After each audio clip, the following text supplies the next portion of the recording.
우리는 매년 성장을 목표로 해야 됩니다. 여러분들이 2020년 한 해를 좀 돌아보세요. 한 해를 돌아보면서 나는 얼마나 성장했는가? 여러분 한번 지금 답변해 보세요. 여러분 2020년 얼마나 성장하셨나요? 성장이라는 거를 측정할 수 있는 방법은요, 결과밖에 없습니다. 저로 치면요, 예전에 유튜브 채널 하나밖에 운영을 못했는데 올해는 유튜브 채널을 2개를 운영한다. 이러면 벌써 성장이죠. 성장을 했다는 건요, 더 높은 목표를 볼 수 있고 그 더 높은 목표를 달성할 수 있는 것을 성장이라고 그래요. 근데 성장에는 2가지 관점이 있는 것 같아요. 하나는 목표를 바라보는 관점, 두 번째는 실행을 통해서 완수되는 결과. 이 2가지인 것 같아요. 이 2가지를 명확히 할 때에 여러분은 성장했다고 이야기할 수 있습니다. 그래서 우리는 매년 성장하는 걸로 목표를 해야 돼요. 자, 그러면 2020년을 피드백을 하고 만약에 2020년에 내가 이렇다 성장이 없었다라고 한다면 아마도 목표 자체가 없었거나 아니면 실행을 뭔가 못했을 거예요. 이 2가지 다 우리는 시간으로 측정하고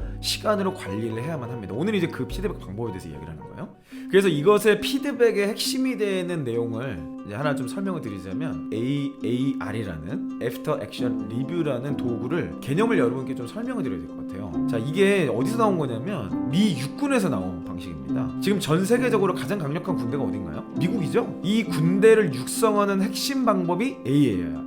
그래서 저게 뭐냐면 이 전투를 끝나고 나서 분대원들끼리 모이는 거예요. 몇 명이 다. 이런 걸 자기들끼리 막 피드백을 해요. 이게 끊임없이 조직을 학습시키고 성장시키는 어떤 그런 도구입니다. 굉장히 강력한 거예요. 그래서 미 육군에서는 체계가 어떻게 되어 있냐면요, 전 세계에 이제 전장이 있잖아요. 거기에서 모든 AAR을 다 기록을 남겨요. 기록을 미국 본토로 보고를 올립니다. 그러면 그 보고 내용을 토대로 기초 군사 훈련의 매뉴얼을 계속 업데이트를 하는 거예요. 이게 여러분 삶에 적용할 수 있어요. 그러니까 여러분들이 삶에서 일어나는 모든 영역의 내용들을 기록을 남겨놓고 그때 내가 이 액션 이후에 어떤 걸 바꿔야 되는지, 다음번에 다시 전투를 한다면 다시 이렇게 한다면 어떻게 해야 되는지, 그런 것들을 결국은 이거예요. 첫 번째가 얻고자 하는 것, 즉 목표입니다. 목표. 애프터 액션 리뷰인데 그중에 가운데 액션이잖아요. 이 액션을 통해서 얻고자 하는 게 뭐냐? 목표. 이 목표가 있어야 돼요. 목표. 이 목표, 그리고 그 다음이 2번째가 얻은 것, 결과예요. 결과. 그러니까 목표는 이거였는데 그걸 얻었어? 그러면 100%죠. 이 3번째 질문이 차이와 원인. 차이가 일어났다면 왜 그런 차이가 일어났는지를 분석하는 게 3번 질문이에요. 그리고 4번 질문은 계속해야 될 것, 5번 질문은 버려야 할 것. 이렇게 했는데 제가 양식을 조금 바꿨어요. 예기치 않은 성공과 실패. 요거는 원래는 미군에서 쓰는 AAR 내용은 아니에요. 그런데 우리 드러커 형님께서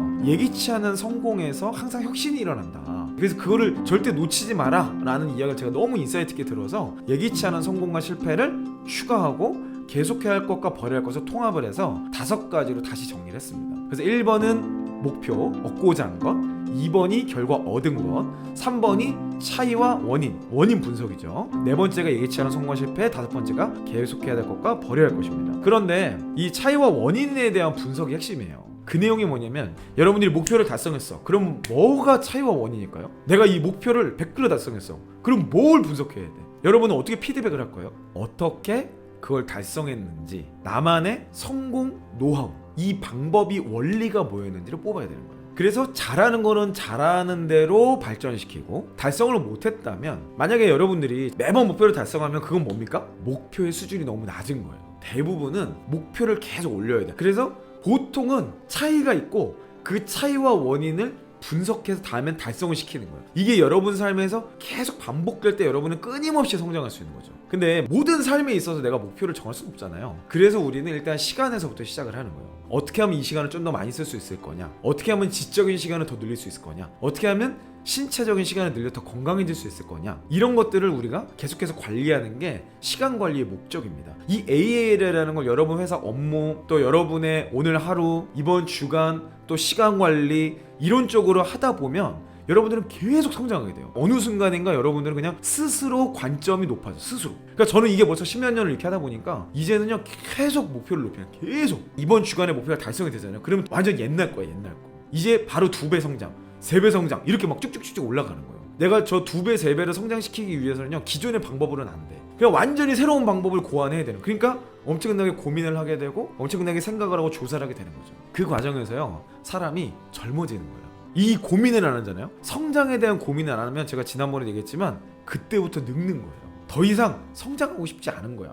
그러니까 우리는 계속해서 성장을 추구해야 되는데 그 성장의 방향성이 어디 이건 사람마다 다를 수 있어요. 중요한 건 뭐다? 성장을 해야 된다. 근데 성장을 하는 거에 1번이 뭡니까? 목표를 맞추는 것에서부터 시작해요. 목표의 수준을 높이든지 새로운 목표를 만들든지 거기서부터가 시작이에요. 이 실행 능력과 목표 관점의 갭을 좁히는 방법이 바로 세 번째 질문, 차이와 원인 분석이에요. 이거를 할 때 가장 중요한 관점이 5Why 퀘스천입니다. 지금 제가 5Why라고 했는데 모두가 공감할 수 있게 운동을 목표로 해. 대부분 운동을 목표로 해요. 헬스장 딱 끊어. 그리고 나서 여러분들 운동하러 갑니까? 안 가죠?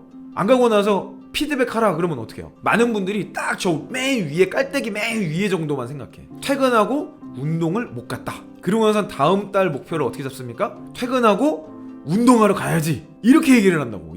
이렇게 목표를 잡으면요, 그 다음 달 피드백할 때 또 운동하기 실패. 요렇게 거의 똑같아요. 거의 똑같아. 그냥 그렇게 아마 연결이 될 거예요. 그러면 이때 우리는 왜 이게 반복이 되는가, 왜 계속 이 운동을 실패하는가 라는 관점에서 다시 한번 Y를 던져봐야 돼. 그 Y를 던지면 이런 원인이 나와요. 아, 퇴근하고 나니까 너무 피곤하다. 아, 이건 나 진짜 공감해. 저 그래서 운동을 아침에 해요. 6시에 일어나자마자 운동부터 몸을 딱 깨우고 나서 그 다음에 하루를 딱 시작하거든요. 퇴근하고 나면 우리 얼마나 힘듭니까? 그러니까 이거를 다 경험했잖아요. 경험하고 나서 또 운동을 하려고 그러면 이게 잘못하면 노동이 되는 거예요. 진짜 운동 좋아하는 사람들 있죠? 진짜 밥 먹을 때도 아래 흔들고 막 이런 사람들 있잖아. 그런 사람들 아닌 다음에는 이 시간이 사실상 그냥 노동이 되는 경우가 많아. 그래서 운동하면서 막 현타가 와. 아, 나 힘들어 죽겠는데 내가 왜 이래야 되지? 운동하다가 막 입수 터지고 이런 사람들 있다고.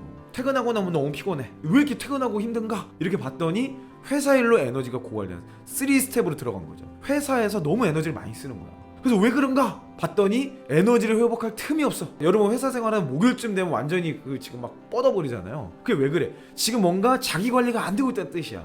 나만의 휴식 루틴이 없다는 거예요. 나만의 휴식 루틴이 있어야 돼. 그래서 아까 처음에 어떤 분이 저한테 저 몇 시간 자냐고 물어봤는데 저는요, 최소한 7시간을 잡니다. 제가 굉장히 많은 활동을 하거든요. 유튜브 채널도 2개 운영하고 프로그램도 제가 직접 운영하는 것도 뭐 2-3개 정도 있고, 그리고 계속 책 읽고 연구하고 여러분 유튜브 컨텐츠도 뽑아내고 뭐 그것뿐만이 아니죠. 하여튼 굉장히 많은 영역의 일들을 하고 있어요. 근데 그 와중에도 7시간을 꼭 잡니다. 제가 왜 그럴까요? 제가 이 잠자는 수면 시간이 30% 미만으로 떨어지잖아요. 감기 걸리거나 입술이 터지거나 집중력이 떨어지더라고. 그래서 오히려 결과물이 안 좋아. 제가 그걸 깨달은 거예요. 10수년간 분석을 해보니까 나의 적정 수면 시간이 나오더라고.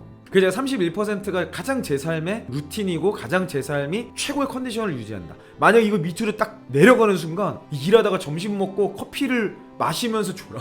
아주 회사에서 너무 힘들더라고. 내가 정신 상태가 그러잖아. 그러면은 그 오후 시간이요, 집중도가 매우 떨어집니다. 그러면 되게 한 2시간 만에 끝낼 일을 막 8시간, 10시간 막 걸려요. 그리고 품질도 떨어져. 일은 많이 하는 것 같고 오랜 시간 동안 하는 것 같지만 사실은 되게 아웃풋이 없어요. 그리고 일도 잘 못해. 그래서 안 좋더라고. 그래서 지금 5Why 퀘스천 끝까지 가보면 결국 쉬는 시간이 없다죠? 그럼 여러분은 반드시 그 다음 목표를 뭘로 잡아야 됩니까? 쉬는 시간을 몇 시간 확보하는 게 목표가 돼야 돼요. 그러면서 이 쉬는 시간을 확보하기 위해서 나는 어떤 활동들을 해야 되는가, 뭘 제거해야 되는가 라는 낭비 제거 활동을 해야 됩니다. 정말 이걸 제대로 한번 하려고 한다면은 여러분들은 반드시 목표와 결과, 차이와 원인, 이 3가지를 가지고 계속 성장을 한다, 이렇게 이해하시면 좋겠습니다.